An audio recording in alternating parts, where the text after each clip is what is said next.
Welcome to Julina's kitchen. ഇന്ന് നമ്മൾ തയ്യാറാക്കുന്നത് ഒരു ദാഹശമനിയാണ്. പ്രത്യേകിച്ച് ഈ ചൂടുകാലത്ത് നമ്മുടെ ശരീരത്തിന് വളരെയധികം കൂളിംഗ് തരുന്ന ഒന്നാണ് നമ്മളിന്ന് തയ്യാറാക്കാൻ പോകുന്നത്. അപ്പോൾ അതിൻ്റെ സിറപ്പാണ് ആദ്യം നമ്മൾ തയ്യാറാക്കുന്നത്. അതെങ്ങനെയാണ് തയ്യാറാക്കേണ്ടത്? അതിനായി ഞാനിവിടെ എടുത്തിരിക്കുന്നത് നന്നാരി അഥവാ നറുനീണ്ടി 100 ഗ്രാം എടുത്തിട്ടുണ്ട്. പിന്നെ വേണ്ടത് നമുക്ക് 2 കിലോ പഞ്ചസാര, അതോടൊപ്പം 3 ലിറ്റർ വെള്ളം വേണം. പിന്നെ ഒരു മുട്ടയുടെ വെള്ള. വളരെയധികം ഗുണങ്ങൾ അടങ്ങിയിട്ടുള്ള ഒന്നാണ് നന്നാരി അഥവാ നറുനീണ്ടി. ആരോഗ്യ പരിപാലനത്തിന് ആയുർവേദം നിർദ്ദേശിക്കുന്ന പ്രധാന ഔഷധങ്ങളിൽ ഒന്നാണ് നറുനീണ്ടി അഥവാ നന്നാരി. പ്രത്യേകിച്ച് ഈ ചൂടുകാലത്ത് നമ്മുടെ ശരീരത്തെ തണുപ്പിക്കുവാൻ ഈ നറുനീണ്ടി സർബത്ത് കുടിച്ചാൽ മതി. അതേപോലെ തന്നെ നമ്മുടെ രക്തശുദ്ധീകരണത്തിനും അതുപോലെ ഉഷ്ണകാല അസുഖങ്ങൾ ഉണ്ടാകാതിരിക്കാനും ഒക്കെ വളരെ ഉത്തമമാണ് ഈ നന്നാരി സർബത്ത്. ഇനി നമുക്ക് ഇതെങ്ങനെയാണ് തയ്യാറാക്കേണ്ടതെന്ന് നോക്കാം. ഇവിടെ ഞാൻ പറഞ്ഞല്ലോ 100 ഗ്രാം നന്നാരി എടുത്തു വെച്ചിട്ടുണ്ട്. ഇത് ഞാൻ 4-5 പ്രാവശ്യം കഴുകി വൃത്തിയാക്കി എടുത്തതാണ്. കണ്ടോ, നല്ല നീറ്റാക്കി എടുത്തിട്ടുണ്ട്. ഇനി നമുക്കിത് ഓവർനൈറ്റ് വെള്ളത്തിൽ സോക്ക് ചെയ്ത് വെക്കണം. എന്നിട്ട് നമ്മൾ നാളെയാണ് ഇത് സർബത്ത് തയ്യാറാക്കുന്നത്. കാരണം ഇത് നല്ല ഹാർഡായിട്ട് ഇരിക്കുന്നത് കണ്ടോ. അപ്പോൾ നമ്മൾ ഇത് ഒന്ന് സോക്ക് ചെയ്ത് വെച്ചതിന് ശേഷം നാളെ ഒന്ന് ചതച്ചിട്ട് വെള്ളത്തിലിട്ട് തിളപ്പിച്ചെടുക്കുമ്പോൾ നമുക്ക് എളുപ്പമായിട്ട് കിട്ടും. അപ്പോൾ അതുകൊണ്ടാണ് ഒരു ഓവർനൈറ്റ്. അതുപോലെ നല്ല സ്മെല്ലും ആയിരിക്കും വെള്ളത്തിലിട്ട് കഴിയുമ്പോൾ. അപ്പോൾ നമുക്ക് നാളെ രാവിലെ സർബത്ത് തയ്യാറാക്കാം. ഇനി നമുക്ക് ഒരു ബൗളിലേക്ക് ഈ നറുനീണ്ടി ഇടാം. എന്നിട്ട് അതിലേക്ക് ആവശ്യത്തിന് വെള്ളം ഒഴിച്ച് വയ്ക്കാം. ഇനി നമുക്കിത് മൂടി വയ്ക്കാം. ഇന്നലെ നമ്മൾ വെള്ളത്തിലിട്ട് വെച്ച നറുനീണ്ടി ഇന്ന് എങ്ങനെയായിന്ന് ഒന്ന് തുറന്നു നോക്കാം. കണ്ടോ. ഇനി നമുക്ക് ഈ വെള്ളം അരിച്ചെടുത്തതിന് ശേഷം ഇതിൻ്റെ ഉള്ളിലുള്ള നറുനീണ്ടി നമുക്കൊന്ന് ചതച്ചതിന് ശേഷം ഈ വെള്ളത്തിലിട്ട് വീണ്ടും തിളപ്പിച്ചെടുക്കാം.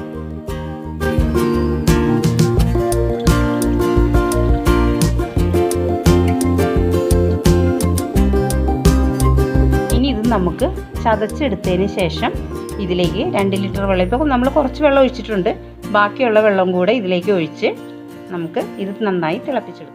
ഈ കല്ലിലിട്ട് ഈ നന്നാരി ശരിക്ക് ചതച്ചെടുക്കാം. ഇപ്പോൾ ഞാൻ നന്നാരി നന്നായി ചതച്ചെടുത്തിട്ടുണ്ട്. കണ്ടോ, ഇതുപോലെ ബാക്കിയുള്ള നന്നാരിയും നമുക്ക് ചതച്ചെടുക്കാം. ഇനി നമുക്കിതിലേക്ക് ബാക്കിയുള്ള വെള്ളം കൂടെ ഒഴിക്കാം. ഇനി നമുക്ക് ഈ നറുനീണ്ടി ഒന്ന് തിളപ്പിച്ചെടുക്കാം. ഇപ്പോൾ ഹൈ ഫ്ലെയിമിൽ നമ്മളൊരു 10 മിനിറ്റ് നേരത്തോളം വെച്ച് കഴിഞ്ഞു. ഇനി നമുക്കൊന്ന് തുറന്നു നോക്കാം. നന്നായി തിളച്ച് വരുന്നുണ്ട്. ഇനി നമുക്കിതൊന്ന് ഓഫ് ചെയ്യാം. ഇതിൻ്റെ ചൂട് അല്പം ആറിയതിന് ശേഷം ഒന്ന് അരിച്ചെടുക്കാം.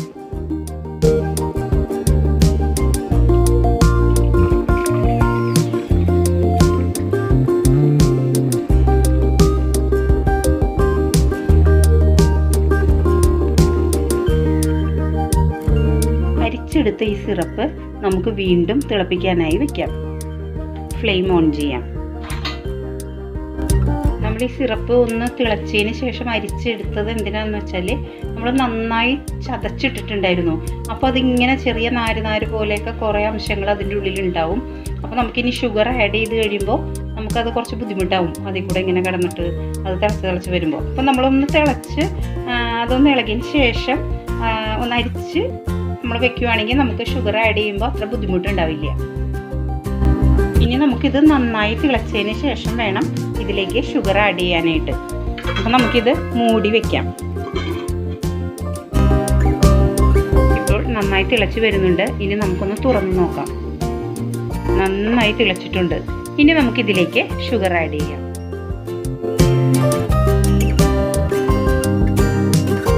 ഇത് ഒന്ന് നന്നായി ഇളക്കി കൊടുക്കാം.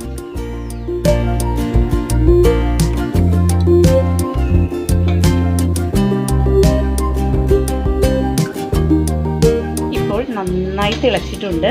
ഇനിയും ഇത് കുറച്ചുകൂടെ വറ്റണം. അതായത് നമുക്കൊരു 1 സ്ട്രിങ് കൺസിസ്റ്റൻസി ആവണം. ഷുഗറൊക്കെ നന്നായി മെൽറ്റായി അതുവരെ നമ്മൾ തിളപ്പിച്ചുകൊണ്ടിരിക്കണം. ഇപ്പോൾ ഞാൻ അതിലേക്ക് നമ്മൾ എടുത്തു വെച്ചിരുന്ന മുട്ടയുടെ വെള്ളം ഇട്ടു കേട്ടോ. അതെൻ്റെ ക്യാമറയിൽ പെട്ടില്ല, ക്ഷമിക്കണം. അപ്പോൾ നമ്മൾ ഈ മുട്ടയുടെ വെള്ളം ഇടുന്നത് എന്തിനാന്ന് വെച്ചാൽ പഞ്ചസാരയിലുള്ള അഴുക്കും പിന്നെ നറുനീണ്ടിയിലുള്ള ഒരു കറയുണ്ട്, അതൊക്കെ ഈ മുട്ടയുടെ വെള്ളം വലിച്ചെടുക്കും. അപ്പോൾ നമ്മൾ 1 സ്ട്രിങ് കൺസിസ്റ്റൻസി ആവുന്നതിന് മുന്നേ വേണം ഇത് ഇടാനായിട്ട്. എന്നിട്ട് ഇത് നമ്മൾ എടുത്ത് മാറ്റണം.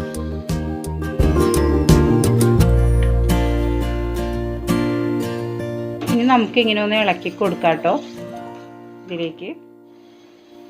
ഇനി നമുക്ക് ഈ മുട്ടയുടെ വെള്ളം എടുത്ത് മാറ്റാം. കണ്ടോ, അതിൻ്റെ കളർ നോക്കിയേ നിങ്ങൾ, കണ്ടോ അതിൻ്റെ കറയെല്ലാം ഈ മുട്ടയുടെ വെള്ളം വലിച്ചെടുത്തിട്ടുണ്ട്. അതുപോലെ തന്നെ പഞ്ചസാരയുടെ അഴുക്കും, അതിൽ വല്ല അഴുക്കൊക്കെ ഉണ്ടെങ്കിൽ അതും ഇതിലേക്ക് പോന്നിട്ടുണ്ട്. കണ്ടോ അതിൻ്റെ കളർ നോക്കിയേ.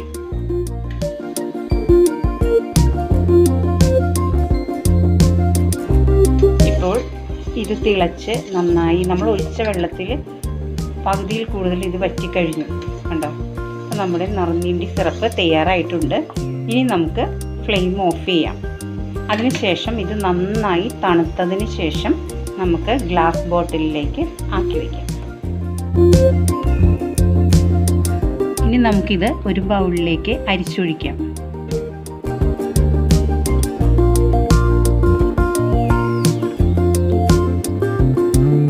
കണ്ടോ, നല്ല കളർ കിട്ടിയിട്ടുണ്ട് നമ്മുടെ നറുനീണ്ടിക്ക്.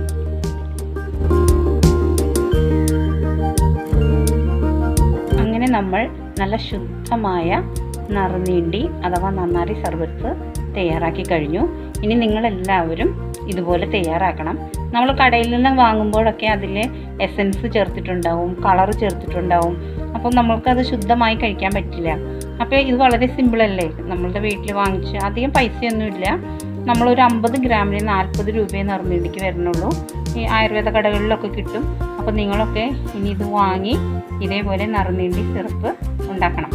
ഇനി ഞാൻ ഇതെങ്ങനെയാണ് സർബത്തായി കഴിക്കുന്നതെന്ന് കാണിച്ചു തരാം. ആദ്യം നമുക്ക് ഒരു സെർവിങ് ഗ്ലാസ് എടുക്കാം. അതിലേക്ക് ഒരു 1/4 ഗ്ലാസ് നറുനീണ്ടി സിറപ്പ് ഒഴിക്കാം.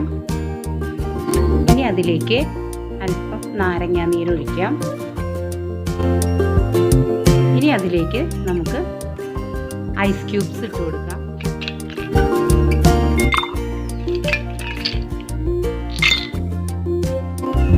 ഇനി നമുക്കിതിലേക്ക് വെള്ളം ഒഴിച്ചു കൊടുക്കാം.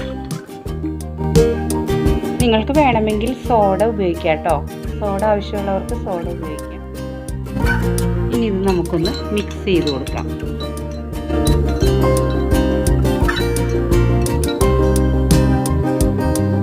നല്ല ടേസ്റ്റി നന്നാരി സർബത്ത് റെഡി ആയിട്ടുണ്ട്. അങ്ങനെ നമ്മൾ ഇന്ന് നറുനീണ്ടി സർബത്തും നറുനീണ്ടി സിറപ്പും ഉണ്ടാക്കുന്നത് എങ്ങനെയാണെന്ന് പഠിച്ചു. നിങ്ങളെല്ലാവരും ഇത് ട്രൈ ചെയ്യണം. ആദ്യമായാണ് ജുലീനാസ് കിച്ചൻ കാണുന്നതെങ്കിൽ നിങ്ങളെല്ലാവരും സബ്സ്ക്രൈബ് ചെയ്യാനും ലൈക്ക് ചെയ്യാനും ഷെയർ ചെയ്യാനും മറക്കരുത്. ഇനി നമുക്ക് മറ്റൊരു റെസിപ്പിയുമായി വീണ്ടും കാണാം. Thank you.